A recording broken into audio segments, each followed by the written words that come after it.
All right, guys, instant reaction. We're going to talk about three things. One, Cliff Kingsbury, Kyler Murray, and the Arizona Cardinals win. Two, Christian McCaffrey just got traded to the 49ers. And three, a thought in the Lakers-Clippers game, which isn't over yet, but I have a thought. Let's start with Cliff Kingsbury and Kyler Murray. They blow up on the sideline. So it appeared that Kyler Murray, I'm not a lip reader, but I could tell, calm the F down, he yelled at Cliff Kingsbury. So I think something that we know to be true. People have a lot of courage on social media. But I've been doing what I've been doing for 30 years.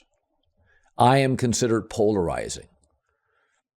I don't think I've had three people ever come up and be rude to me. People are overwhelmingly kind and gracious and thoughtful.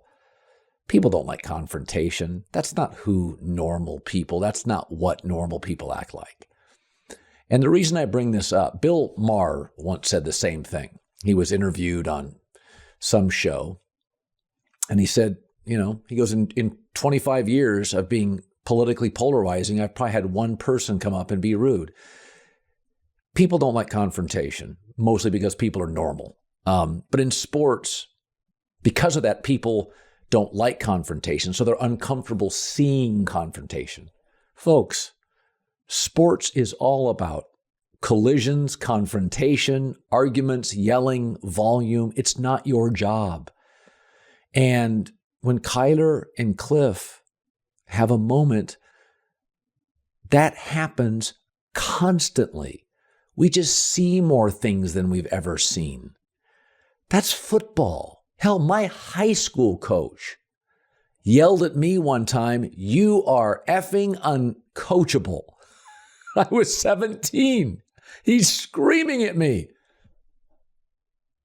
A minute later, I'm throwing a game-winning touchdown. I don't remember that. But the point being, that's what sports is about. It's live. You don't get do-overs. You're not an actor with 38 takes. It's live. Careers are on the line. $1 million at stake. Shit happens. People yell. I don't have a problem with it. This stuff's been happening forever. We didn't have 45 cameras in stadiums. You see everything now. So that's the first thing. Secondly, outside of maybe the Kansas City Chiefs and the Buffalo Bills, maybe the Ravens, Chargers, Bengals, minimum 24, 25 teams in this league are better tomorrow with Kyler Murray as quarterback. His mobility is insane. He throws a beautiful ball. He's accurate. He's got touch. I wish he was taller. But you know what? I wish Tom Brady moved better. Okay? You don't have to love everything about Kyler. But people have been defending prickly, aloof Aaron Rodgers for 15 years. Okay? Kyler is a star. Arizona just won't treat him like one. Putting addendums in contracts, making it public, calling him out. 25 teams in this league are better tomorrow with Kyler Murray. Look around the league right now. I mean, maybe Philadelphia would say, no, we're gonna let this Jalen Hurts thing play out.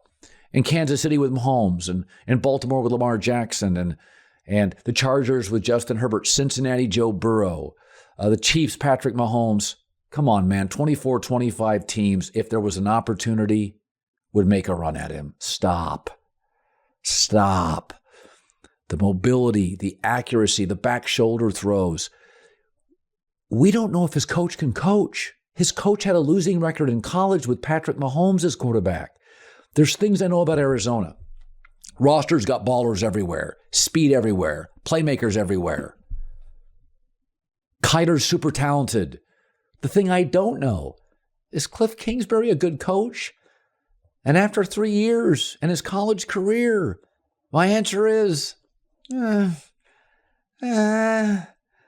he's certainly not upper crust.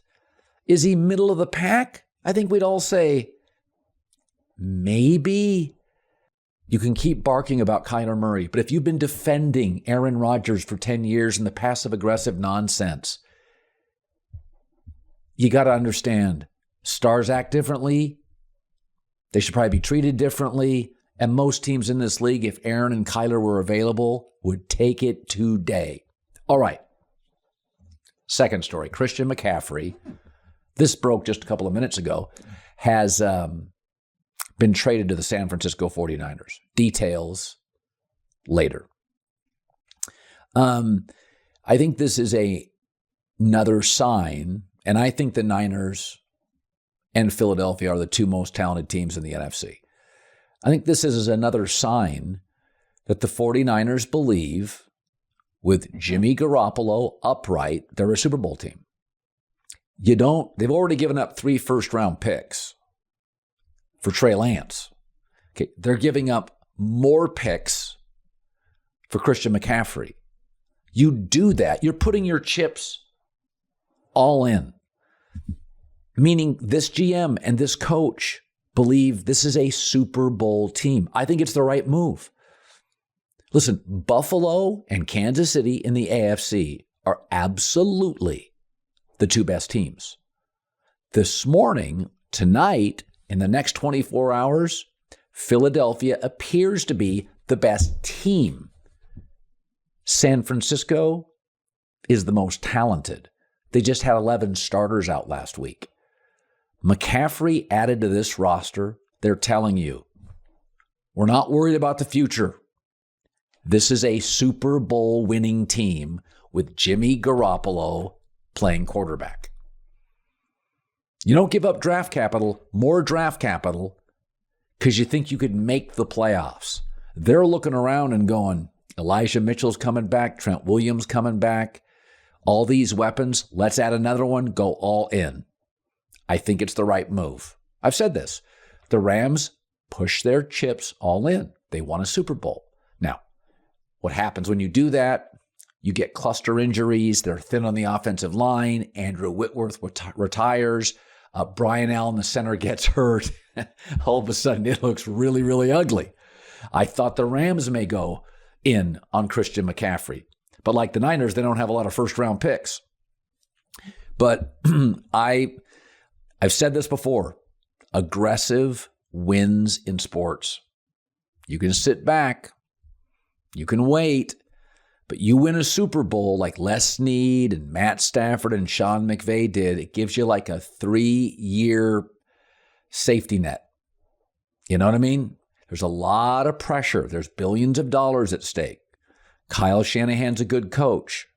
But you start looking at that Trey Lance situation, you don't know what the future is in San Francisco. But with Garoppolo healthy, you know what the present is.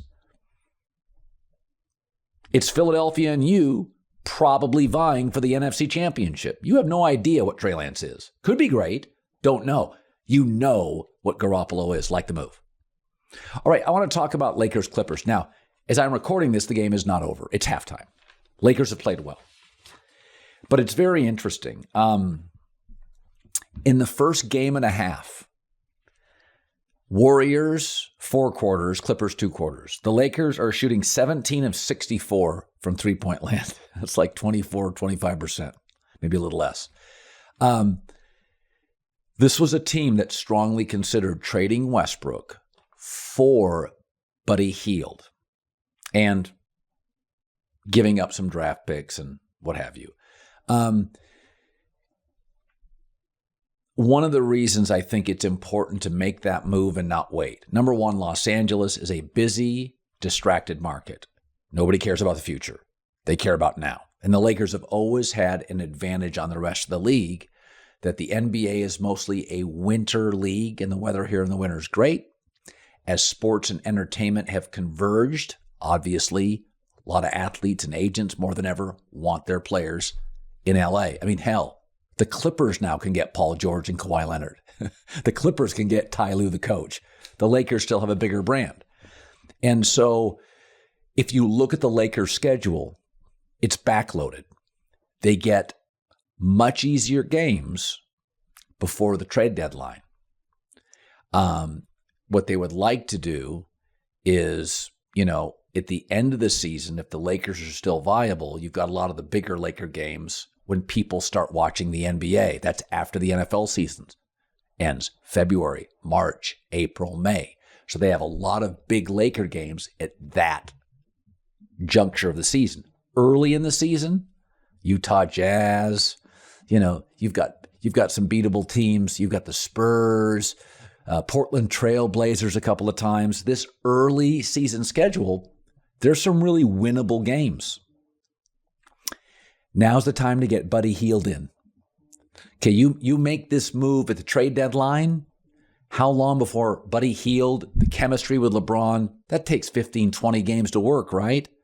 Oh, the schedule toughens. The Lakers will be playing many of the best Eastern and Western Conference teams. I just don't think with this roster, cross your fingers on LeBron and AD's health, we'll be able to be competitive later in the season. Your wins are early in the season. Get Buddy Hield in fast. You're giving up W's. You're giving up winnable games.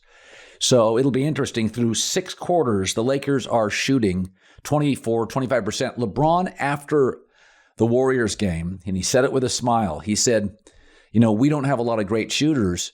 We're getting a lot of great looks, but maybe because our opponents want us to get great looks, meaning people are begging us to shoot threes. I watched the Warriors game. I watched the first half of the Clippers game. I believe Ty Lue and Steve Kerr designed a defense to allow the Lakers to get 3-point shots. So, Arizona, I'll take Kyler, despite his sometimes prickly personality. McCaffrey to the 49ers, they're all in now. I believe they should be. Lakers, make the move. You got the Dodgers making move. USC's hiring Lincoln Riley. You got the Rams are going all in. The Chargers went and got Khalil Mack. Lakers, you've always been the make a big move team in LA. I think it's time now. We'll talk soon.